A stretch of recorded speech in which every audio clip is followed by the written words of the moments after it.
Hi friends, it's story time. We have a book today that's by Jane Hissey. We read another one of Jane Hissey's books on another day, and it was about Little Bear's trousers. We can see Little Bear wearing his trousers right here, and Little Bear is riding on the neck of another animal named Jolly Tall. Do you know that kind of animal, what they're called? Let's take a better look on the title page at what this animal looks like. Look at that cute stuffy of a giraffe. It's so cute. This is the story of when Giraffe came to the nursery for the first time to meet all the other animals in Little Bear's life. And the story starts just like many of Jane Hissey's stories. It starts with Bramwell Brown. There's Bramwell Brown. And we can see Little Bear wearing his red trousers, and we see Duck, and we see Rabbit. We don't see the giraffe yet, because the giraffe hasn't come. But this is the story of how they met the giraffe, named Jolly Tall. Let's start. I'm going to bring the book closer so you can see the whole thing. Bramwell Brown was knitting a long red scarf. He started on Monday, knitted all day Tuesday, and by Wednesday it was long enough for Little Bear. But Bramwell kept knitting. On Thursday it fitted Little Bear and Rabbit, but still Bramwell kept knitting. By Friday it fitted Little Bear, Rabbit, and Duck. "Stop knitting!" cried Little Bear. Little Bear might be thinking, this scarf isn't going to fit me pretty soon. But Bramwell didn't stop until Saturday, and by Sunday, the scarf was too long for any of the toys. "Why did you make it so long?" asked Little Bear. "I just forgot to measure it," said Bramwell. "Never mind," said Old Bear. "I'm sure it will come in useful one day." "As a skipping rope, perhaps," grumbled Duck. Duck is a little bit grumpy. He's thinking, well, maybe we could use it as a jump rope, but no one's going to be able to wear it as a scarf. While he was skipping, Rabbit noticed a big box.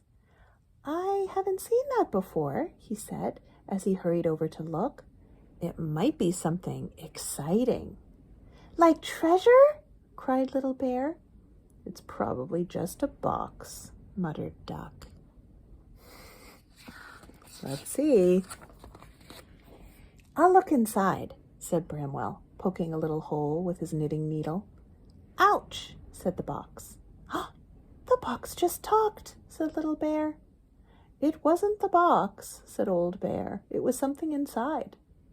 "Not treasure, then?" said Little Bear. "Perhaps something guarding the treasure," said Rabbit, hopefully. "Let's open the box." They're still hoping there's treasure. "We ought to talk to it first," said Bramwell. He crept over to the little hole. "Hello," he called softly. "Are you friend or foe?" A foe is an enemy, someone who's not your friend. "Friend, I think," said the voice in the box. "I haven't heard of a foe." "It doesn't sound very sure," said Duck. "I'll get a net in case we have to catch it," said Rabbit.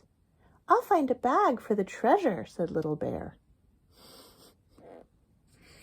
Still hoping for treasure. Look. Very carefully, Bramwell and Old Bear untied the string and opened the box. 2 little furry horns appeared first, then 2 big furry ears, and then a friendly furry face.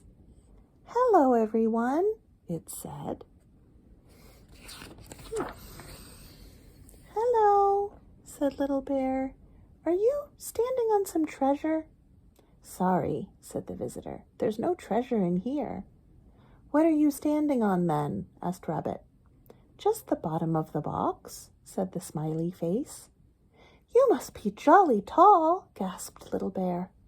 "That's right," said the visitor. "That's my name, but do call me Jolly. Do you like my house?" "We thought it was just a box," said Little Bear. "It would look better with a door and some windows."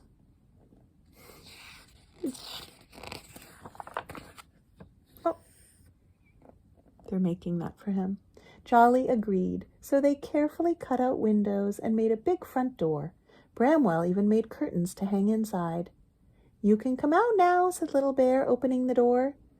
"I'm afraid I can't," said Jolly. "I'm much too tall. I won't fit." Wonder what they'll do about this problem. "Oh," said Rabbit, "you'll just have to jump out." Little Bear ran out of the box. "Look out!" he cried as Jolly started jumping. Thump, thump, thump, thump. "Oh, it's no good," he said. "I just can't get high enough." He has very short legs, doesn't he? "Don't worry," said Old Bear. "We'll lift you out with the crane." They pulled the little crane onto a pile of books. "We'll soon have you up in the air," called Bramwell. This is what it looked like when they brought the crane out. "Well, I don't like being high up," said Jolly. "I'll just stay here." "It's all right," said Little Bear. "I'll cover your eyes with my paws so you can't see how high you are." Jolly liked this idea, so when they were ready, Bramwell turned the handle of the crane. With Little Bear covering Jolly's eyes, they rose up out of the box. "We're out!" cried Little Bear, taking one paw off to wave to the others. Uh-oh. They have a sling wrapped around Jolly Tall's belly so that they can lift him up. But they're not all the way out yet. And Little Bear started waving to everyone to say, we're out, but they're not out yet.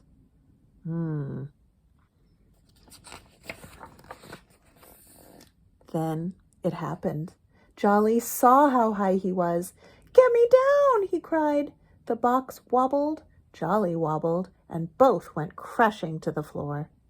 Little Bear flew through the air and disappeared, but nobody noticed. They were too busy pulling Jolly out of his box. So even though the box tipped over, they just helped Jolly by pulling him out.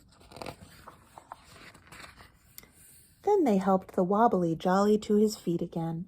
"Where's Little Bear?" they asked, peering into the battered box. "I'm here," came a little voice. "I flew." And there was Little Bear clinging to the curtain by the tips of his paws. "Hold on," cried Jolly, galloping to the rescue. "I'll get you down. Just slide down my neck." Little Bear let go of the curtain and slid down Jolly's long neck and landed plop in Bramwell's net. "That was fun," said Little Bear. "I want another go." "No more flying," said Old Bear. "It's time for bed." "But where will Jolly sleep?" asked Rabbit. "It's all right," said Jolly. "Giraffes sleep standing up. Just a blanket will do for me." Little Bear and Rabbit found a cozy blanket for their new friend. "Your neck's going to get cold," said Little Bear. "The blanket won't cover it." "Ah," said Bramwell, "I have something for Jolly." He hurried away and returned with a parcel. "It's a present for you," he said. "A welcome present." Can you think of what's inside? What did they have before? There it is. Jolly unwrapped the parcel. Inside was the very, very long red scarf. "It's the best present ever," said Jolly. "How did you know it would fit?" "I guessed it would," laughed Bramwell as he wound it round and round Jolly's long neck. "We thought you might be some treasure this morning," said Rabbit. "Or just an empty box," said Duck. "But we're glad you weren't," said Little Bear. "A new friend is better than a whole box full of treasure." That is the end of that story. It has a very happy ending. Here are some other books by Jane Hissey. This is the story of Old Bear. This is a treasury of Old Bear stories. There's a book called Little Bear's Day. There are actually even some other ones that are not in this picture. I'm so glad you came to listen to this one, though. Jolly Tall. On a different day, I can read you some other stories about Little Bear that I have. We never get to meet the people in these little bear stories, do we? It's just a story about the stuffed animals. Maybe that's why I like it. Little Bear is waving goodbye, and I'm going to say goodbye for now, but I'll see you again next time. Bye.